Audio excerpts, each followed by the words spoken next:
நேயர்கள் அனைவருக்கும் எனது இனிய வணக்கம். நான் உங்கள் டிஜே சுந்தரபாண்டி, சிவகாசியிலிருந்து. நேயர்களே, தற்போது நம்ம பார்க்க போகிற விஷயம் என்ன அப்படிங்கும்போது 2025ஆம் ஆண்டு ஜூலை மாத பலன்களை பற்றி பார்க்க போகிறோம். இந்த மாத பலன்கள் என்றாலே கோச்சார கிரகங்கள் எந்தெந்த ராசியில் அமர்ந்திருக்கிறார்களோ அந்த ராசியின் அடிப்படையில் உங்களுடைய ராசிக்கான பொது பலன் தான் இப்போ பார்க்க போகிற இந்த மாத பலன். அதாவது மாதம் அப்படின்னாலே இந்த மாத கோள்களாக கருதப்படுகின்ற சூரிய பகவானை தான் ஃபஸ்ட்டு எடுத்துக்கிறோம். சூரிய பகவான் உங்களுடைய ராசிக்கு எந்த இடத்தில் அமர்ந்திருக்கிறார்களோ அதன் அடிப்படையில் உங்களுடைய எதிர்கால சம்பந்தப்பட்ட அந்த மாதத்தில் நடக்கின்ற விஷயங்களை நம்ம கணக்கிடுறோம் அப்படிங்கிறது நிதர்சனமான உண்மை. ஸோ அப்படி பார்க்கும்பொழுது இந்த மாதத்தில் கிரகங்கள் எந்தெந்த நிலையில் இருக்கிறாங்க, உங்களுடைய வாழ்க்கையில் என்னென்ன விஷயங்கள்லாம் நடக்க போகுது என்பதை பற்றி நம்ம பார்க்க போகிறோம். வாங்க வீடியோக்குள்ளே போகலாம். ஸோ அதுக்கு முன்னாடி ஒரு விஷயம் சொல்கிறேன். பொதுவாகவே ஒரு வீடியோ போடுறோம்னா உங்களுக்கு உங்களுடைய ராசியில் என்னென்ன விஷயங்கள்லாம் நடக்க போகுதுன்னு சொல்லி ஃபில்ட்ரு பண்ணி கோச்சார கிரகங்களை வச்சு நம்ம உங்களுக்கு பலன் கொடுக்குறோம். ஸோ இதை நீங்கள் ஃபுல் வீடியோவும் பாருங்கள். பார்த்துட்டு உங்களுடைய மேலான கருத்துக்களை கட்டாயமாக பதிவிடுங்க. ஸோ அதே போல் ஜோதிடம் சார்ந்த விஷயங்கள் நம்மளுடைய யூடியூப் சேனலில் நிறையா போட்டுக்கிருக்கோம். உங்களுடைய நண்பர்களுக்கு, உங்களுடைய உறவினர்களுக்கு தயவு செய்து ஃபார்வர்ட் பண்ணுங்கள். அதே போல் பார்த்திங்கன்னா இன்னொரு விஷயம், நம்மளுடைய யூடியூப் சேனலை சப்ஸ்கிரைப் பண்ணாதவங்க சப்ஸ்கிரைப் பண்ணிக்கோங்க. ஏன்னா வீடியோ போட்டோடனே உங்களுக்கு உடனே லிங்க் உங்களுக்கு சப்ஸ்கிரைப் பண்ணோடனே உங்களுக்கு நோட்டிஃபிகேஷன் வரும், நீங்கள் வீடியோ பார்க்கலாம். ஓகேவா? மேலான ஆதரவு கொடுத்துக்கிருக்கீங்க, இன்னும் நீங்கள் ஆதரவு கொடுக்கணுங்கிறக்காண்டி தான் ஸோ என்னுடைய வேண்டுகோளை வச்சுருக்கேன். இப்போ நம்மளுடைய ராசிக்கான பலன்களை பார்க்கலாம் வாங்க. மேச ராசி நேயர்களுக்கான ஜூலை மாத பொது பலன் பார்க்க போகிறோம். மேச ராசி எதிலும் எப்பொழுதிலும் தன்னுடைய செயல்பாடுகளை முதல்நிலைப்படுத்தி என்ன பிரச்சனை வந்தாலும் சரி அதை வெளிப்படுத்தாமல் தனக்குள்ளே வச்சுட்டு போராடும் குணம் கொண்ட ஒரே ராசி மேச ராசி. ஒரு தலைமை பொறுப்புக்கு அங்கீகாரம் கொடுக்கக்கூடிய அளவுக்கு, தன்னை ஒரு திறமைப்படுத்தக்கூடிய அளவுக்கு செயல்படுத்தக்கூடிய ராசினியர்கள் தான் நீங்கள். உங்களை பற்றி சொல்லணுன்னா ஒரு ஷார்ட்டாக சொல்லலாம். உங்கள் கையில் ஒரு பொருளையோ ஒரு விஷயத்தையோ ஒரு வேலையவோ கையில் கொடுத்துட்டு நீ பார்த்துக்கோ அப்படின்னு சொல்லிட்டா மட்டும் போதும். அதுக்கு காலம் நேரம் எதுவுமே பார்க்க மாட்டீங்க. எக்ஸ்ட்ரா டைம் கூட ஒர்க் அவுட் பண்ணி அதை முடித்து கொடுக்கறதுல நீங்கள் சிறந்த பண்பாளர். அன்பு, பாசம் என்ற விஷயங்களுக்கு மட்டும் நீங்கள் கட்டுப்பட்டுட்டீங்க அப்படின்னா அங்கே தான் நீங்கள் உங்களுடைய ராசியின் தன்மையான வீரம், விவேகத்தை விட்டு கொடுக்குறீங்கன்னு அர்த்தம். அந்த அன்புக்கு, பண்புக்கும், பாசத்துக்கும் நீங்கள் கட்டுப்படாமல் இருந்துட்டிங்கன்னா யாருனாலும் சரி எவனாலும் சரி வரட்டும், பார்த்துக்கலாம், என்னால் முடியும். அது உங்களை விட பொருளாதாரத்திலேயோ அல்லது உங்களை விட மிகப்பெரிய ஒரு வல்லமை படைத்த நபர்களாக இருந்தால் கூட அஞ்ச மாட்டேன், துணிஞ்சு நிற்பேங்கிற செயல் தான் உங்களுக்கு எப்போவுமே ஒரு இயல்பான பண்பு. ஸோ அப்படி ஒரு மிகப்பெரிய வல்லமை கொண்ட உங்களை நம்ம ஏற்கனவே சொல்லியிருப்போம். கோவக்காரன், தேவையில்லாமல் பேசுவான், முரண்டு பிடிப்பான், பிடிவாதம் பிடிப்பான்லாம் சொல்லுவாங்க. இல்லை பிடிவாதம் பிடிப்பாங்கன்னு கூட சொல்லுவாங்க. பெண்களாக இருந்தால் பிடிவாதம் பிடிச்சவங்கன்னு கூட சொல்லுவாங்க. ஸோ அதெல்லாம் சும்மா, அதெல்லாம் உங்களை புரிஞ்சுக்கிறாதவங்க சொல்கிற ஒரு வெற்று வேத்து கதைகள். அந்த கதைகளை நீங்கள் தயவு செய்து மனசுக்குள்ளே ஏற்றிக்காதீங்க. நீங்களாக இருங்க. மேசராசிக்குன்னு ஒரு கம்பீரம் உண்டு. அது அழகிய ஆடை அணிவதில் சிறப்பாளர்கள் நம்ம சொல்லலாம். அப்போ என்ன பண்ணுங்கன்னா, மேசராசி என்பர்கள் நீங்கள் எந்த இடத்துக்கு ட்ரெஸ் அணிஞ்சு போகிறாங்க சரி, ஒரு அப்படியே சுக்கிரனோட ஆதிக்கம் இருக்கிற மாதிரி பர்ஃபெக்டாக ட்ரெஸ் போட்டு போங்க. நீங்கள் அழகிய ட்ரெஸ் போட்டு போனீங்கன்னா உங்களுடைய மனமும் செயல்படும். அங்கே ஒரு குருவோட இயக்கமும் சுக்கிரனோட இயக்கமும் ஆட்டோமேட்டிக்காக செயல்படும். ஸோ அப்போ உங்களுக்கு சூரியனுடைய ஆதிக்கம் ஆட்டோமேட்டிக்காக என்ன ஆகும், பிரதிபலிக்கிற அளவுக்கு உங்களுக்கு மதிப்பும் மரியாதையும் கிடைக்கும். இது நான் அந்த ஜூலை மாதத்துக்கு மட்டுமே சொல்லலை, பொதுவாகவே மேசராசிக்காரர்கள் இதை பயன்படுத்தும் போது உங்களுக்கு அற்புதமான சூழ்நிலைகள் உண்டு. ஸோ இந்த மாதத்தில் உங்களுடைய ராசிக்கு 3ஆம் இடத்துல சூரிய பகவான், குரு பகவான் 2 பேரும் அமர்ந்திருக்காங்க. ஸோ முயற்சிகள் நல்ல வெற்றி அடையும். எதை நீங்கள் முயற்சி எடுத்தாலும் அந்த முயற்சியில் தடையில்லாமல் நீங்கள் எடுக்கிற விஷயங்களில் சிறப்பாக என்னால் முடியுது, கடந்த காலங்களை விட இந்த மாதம் எனக்கு நன்றாக இருக்கிறது, முயற்சிக்குரிய விஷயங்கள் நல்லா இருக்குது அப்படின்னு சொல்லக்கூடிய அளவுக்கு உங்களுடைய செயல்பாடுகள் இருக்கும். ஜூலை 17ஆம் தேதிக்கு மேலே தான் சூரிய பகவான் என்ன பண்ணுறாரு, உங்களுடைய ராசிக்கு 4ஆம் இடத்துக்கு போகிறார். அதன்தாண்டி உங்களுக்கு எடுக்கிற முயற்சிகள் அனைத்துமே வெற்றி கொடுப்பதற்கான வாய்ப்புகள் இருக்குது அப்படிங்கிறத பார்க்குறோம். ஸோ அதே போல் வந்து பார்த்திங்கன்னா நம்மளுடைய மேசராசி மாணவ செல்வங்களுக்கு மதிப்பும் மரியாதையும் கூடும். ஆசிரிய பெருமக்கள் உங்களை பாராட்டக்கூடிய அளவுக்கு உங்களுடைய திறமைகள் வெளியே கொண்டு வருவதற்கான வாய்ப்புகள் உறுதியாக உண்டு. உங்களுடைய அலுவலகத்தில் நீங்கள் வேலை பார்க்குற இடங்களில், உங்களுடைய கடைகளாக இருந்தாலும் சரி, அலுவலகமாக இருந்தாலும் சரி, ஸோ அந்த இடங்களில் வந்து பார்த்திங்கன்னா உங்களுக்கென்று ஒரு மதிப்பும் மரியாதையும் கிடைப்பதற்கான ஆற்றல் உண்டு. ஏற்கனவே வேலை பார்க்குற இடத்துல நிறைய பிரச்சனையை சந்திச்சுக்கிருக்கீங்க, ஸோ பிரச்சனைகளை உங்களால் எதிர்கொள்ள முடியல அப்படின்னு சொல்லி ஃபீல் பண்ணிங்கன்னா, ஸோ அந்த பிரச்சனைக்கான ஒரு முற்றுப்புள்ளி கிடைக்கக்கூடிய அளவுக்கு உங்களுடைய செயல்பாடு நல்லாயிருக்கும். அதனால் பதட்டப்படாமல் நிதானமாக தைரியமாக செய்யுங்க. இதெல்லாம் ஒரு பெரிய விஷயமே கிடையாது. கடந்த காலத்தை விட இந்த மாதம் உங்களுக்கு உறுதியாக ஒரு அற்புதமான மாதமாக இருக்க போகுது அப்படிங்கிறது நிதர்சனமான உண்மை. அதேபோல் உங்களுடைய தாய் வழி உறவுகள் மூலமாக உங்களுக்கு ஒரு நல்ல விதமான மாற்றம் ஏற்பட போகுது. ஒரு ஆரோக்கியம் சம்மந்தப்பட்ட விஷயமாக இருந்தாலும் சரி, ஒரு பொருளாதாரம் சம்மந்தப்பட்ட விஷயமாக இருந்தாலும் சரி, உங்களுடைய அம்மா வழி உறவுகள் மூலமாக ஒரு மாற்றம் ஏற்படும். அம்மாவுக்கு சில உடல்நிலை சிறு பாதிப்புகள் ஏற்படும். சின்னதாக ஏதாச்சும் உடல்நிலை சம்மந்தப்பட்ட பிரச்சனை வந்துச்சுன்னா உடனே மருத்துவரை போய் பார்த்தீங்கன்னா சரியாக போயிடும். பெரிய பாதிப்பு கட்டாயமாக கிடையாது. அதேபோல் உங்களோட வேலை பார்க்குற வேலையாட்கள் சம்மந்தப்பட்ட விஷயங்களில் மாற்றம் வரும்னு எதிர்பார்த்தோம். ஸோ அவங்க எதுவும் இடமாற்றம் பண்ணுறாங்கன்னா அவங்க கூட சேர்ந்து நீங்கள் கண்டிப்பாக என்ன பண்ணக்கூடாது, கூட்டணி அமைக்கக்கூடாது. கூட்டணி அமைச்சு பண்ணிங்கன்னா சில நேரங்களில் ஒரு சின்ன குழப்பங்கள், சின்ன சின்ன விஷயங்களை சந்திக்கணும். அதனால் உங்களுடைய வேலையை நீங்கள் முழுக்க நீங்கள் பயன்படுத்திக்கோங்க. குடும்பத்தில் உள்ள பிரச்சனைகள் எல்லாம் குறைய போகுது. சுபகாரியம் நடப்பதற்கான ஒரு அற்புதமான ஆற்றல். அதே போல் வந்து பார்த்திங்கன்னா நம்மளுடைய மேச ராசி பெண்களுக்கு தங்க நகைகள் வாங்குவதற்கான ஒரு அற்புதமான சூழ்நிலைகள் ஏற்பட போகுது. நீங்கள் பயன்படுத்துகிற விதத்தை பொறுத்தான் இருக்குது. ஒன்று தங்க நகைக்கடை வந்து அடகு வச்சுருக்கீங்கன்னா அந்த நகை திரும்ப வாங்க சூழ்நிலை வரும். அல்லது புதிதாக நகை வாங்குவதற்கான அமைப்பெலாம் நம்மளுடைய மேச ராசிக்காரங்களுக்கு கிரகநிலை நல்லா இருக்குது. 5ஆம் இடத்துல செவ்வாய் கேது.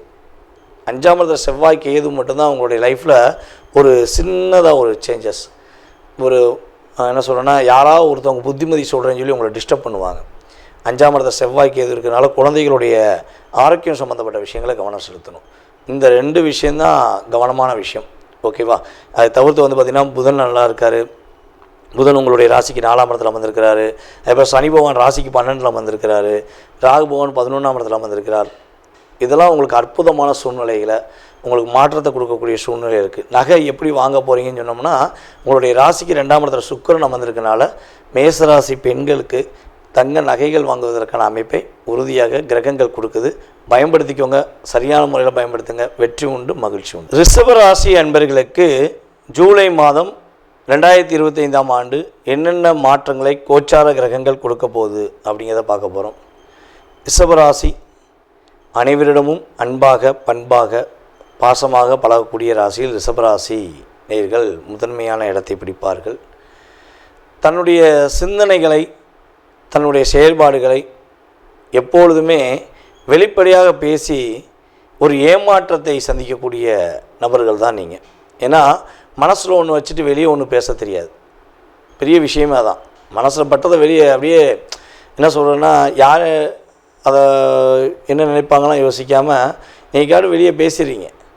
அதே போல் இது வந்து வெளியே பேசுகிறதுல ஒரு பக்கம் ஒரு நன்மை ஒரு 50% இருக்குன்னா, இன்னொரு பக்கம் உங்கள்கிட்டயே வாங்கிட்டு உங்களுக்கே பின்னாடி இருந்து புறன்னு சொல்லுவவர்கள் நிறைய பேர் இருப்பாங்க. ஸோ அதில் நிறைய நேரத்தில் உங்களை அறியாமல் நீங்கள் டிஸ்டர்ப் ஆவீங்க. அதே போல் நீங்கள் ஒரு பிளான் போட்டிங்கன்னா அந்த பிளானை பற்றி வெளியே எப்போ சொல்கிறீங்களோ அப்போ தான் நீங்கள் லாக் ஆகிறீங்க. மனசுக்குள்ள ஒரு பிளான் போட்டு இதை பண்ணிடலாம், இதை ஜெயிச்சிடலாம்னு நினைப்பீங்க. நீங்கள் செஞ்சு முடிக்க முன்னாடி உங்கள் கூடவே இருந்தவங்க அந்த பிளானை வாங்கி என்ன பண்ணுவாங்கன்னா அவங்க பேரும் புகழும் வாங்கிட்டு போயிடுவாங்க. ஸோ நம்மளுடைய ரிஷபராசிக்காரர்கள் எந்த ஒரு ரகசியமாக இருந்தாலும் சரி முடிஞ்ச அளவு வெளிப்படையாக சொல்லாமல் நீங்கள் முயற்சி எடுத்தீங்கன்னா உங்களுக்கு வெற்றி உண்டுங்கிறத உங்களுக்கு பொதுவாக சொல்கிறேன். ஏன்னா இது வந்து பொது பலன் தான் பேசுகிறோம். அப்போ இது வந்து ஜூலை மாதத்துக்குன்னு கிடையாது. நம்ம ரிஷபராசிக்காரங்கள் இந்த ஜூலை மாத பலனை புதுசாக பார்க்குறவங்களுக்கும் ஏற்கனவே நம்மளுடைய ராசி பலனை கரெக்டாக ஃபாலோ பண்ணுறவங்களுக்கும் இது வந்து கட்டாயமாக பொருந்தும். நீங்கள் கரெக்டாக பர்ஃபெக்டாக ஃபாலோ பண்ணிட்டீங்கன்னா உங்களுடைய ரகசியங்கள் எப்போ பாதுகாக்கப்படுதோ அப்பொழுது பொருளாதாரம் வீட்டில் தங்கும் என்பது உண்மை. ஓகேவா?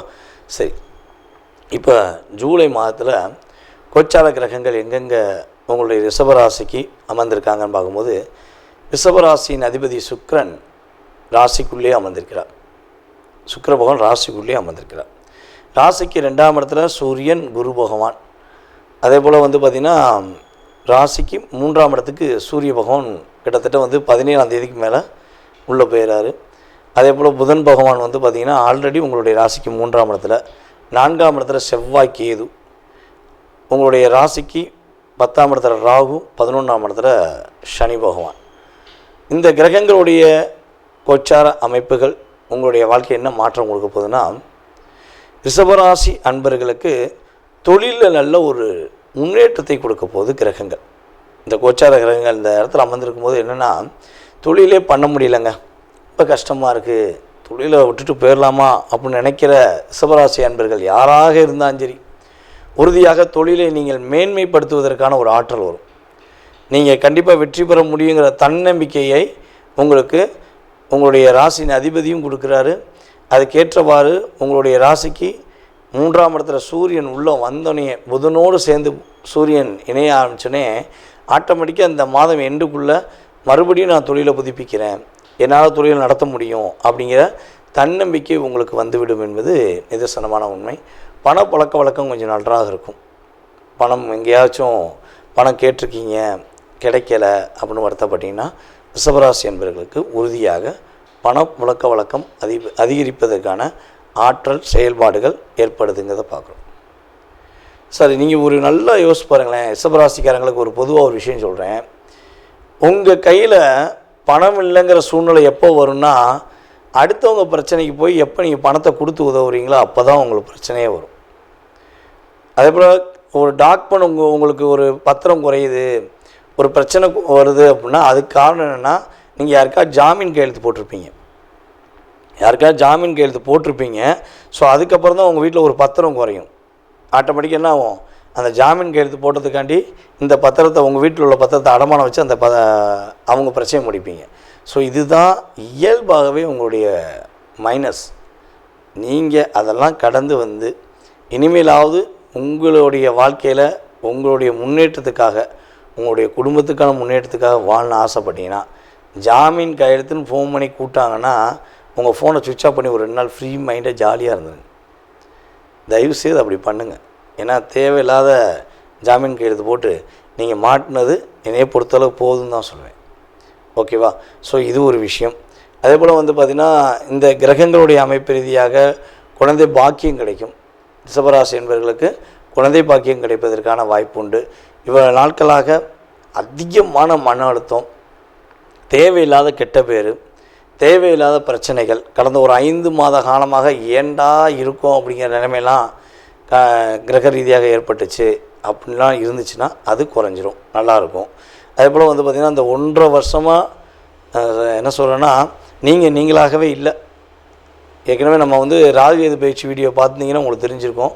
ஸோ பார்க்காதவங்களுக்கு சொல்கிறது என்னென்னா, இப்போ புதுசாக நம்ம சேனலை பார்க்குறவங்களுக்கு சொல்ல போகிற விஷயம் என்னென்னா, கிட்டத்தட்ட 1.5 வருஷம் ரிஷபராசிக்காரங்க மாதிரி ஒரு மனதளவில் மன அழுத்தத்தோட எதையுமே செய்ய முடியாமல் புத்தி பேதலிச்சு போகக்கூடிய சூழ்நிலை அளவுக்கு நீங்கள் டிஸ்டர்ப் ஆகிருப்பீங்க. இப்போ தான் ரிலீஸ் ஆகிருக்கீங்க. எப்படி கன்னிராசிக்காரங்க பாதிக்கப்பட்டாங்களோ அதே மாதிரி தான் நீங்களும் உங்களுடைய மனதளவில் பாதிக்கப்பட்டீங்க. ஸோ இதெல்லாம் கடந்து வரப்போகுது, ஒரு மாற்றம் ஏற்படுவது, குழந்தை பாக்கியம் கிடைக்க போகுது, பொருளாதார நிலையில் நல்ல ஒரு முன்னேற்றம் இருக்க போகுது. திருமண வயதுக்கு உரிய வயதில் இருப்பவர்கள், வரன் தேடி கொண்டிருப்பவர்களுக்கு உறுதியாக அவர்களுக்கேற்ற ஒரு வாழ்க்கை துணையை பெறுவதற்கான ஒரு அற்புதமான காலகட்டம். சூப்பராக இருக்குங்க. உங்கள் மனசுக்கு பிடிச்ச மாதிரி இந்த மாதம் வாழ்க்கையில் மாற்றம் கிடைக்க போகுது. ஒரே ஒரு விஷயந்தான், வண்டி வாகனங்களில் போகும்போது கவனமாக போங்க.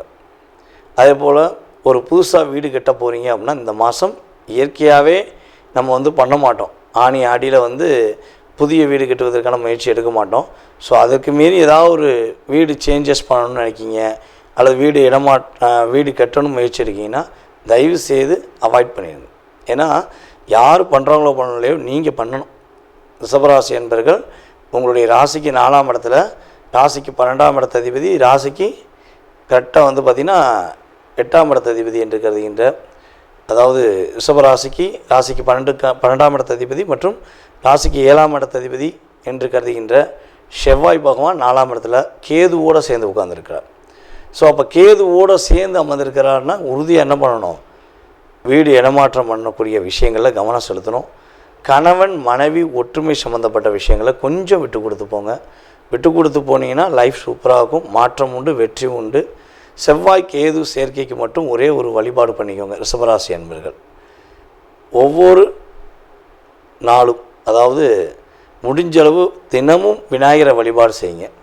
இல்லைன்னா கரெக்டாக வியாழக்கிழமை உங்களுடைய வீட்டு பக்கத்தில் இருக்க விநாயகருக்கு போய் நீங்கள் விநாயகருக்கு ஒரு அருகம்புல் மாலை வாங்கி போட்டுட்டு மனசார சாமி கும்பிட்டு வந்தீங்கன்னா விநாயகர் பெருமாள் உங்களுடைய வாழ்க்கையில் அற்புதமான மாற்றத்தையும் மிகப்பெரிய ஒரு முன்னேற்றத்தையும் உறுதியாக கொடுப்பார் என்பது நிதர்சனமான உண்மை. நேர்களே, தற்போது நீங்கள் பார்த்த விஷயங்கள் உங்களுடைய ராசிக்கான பொது பலன்களே.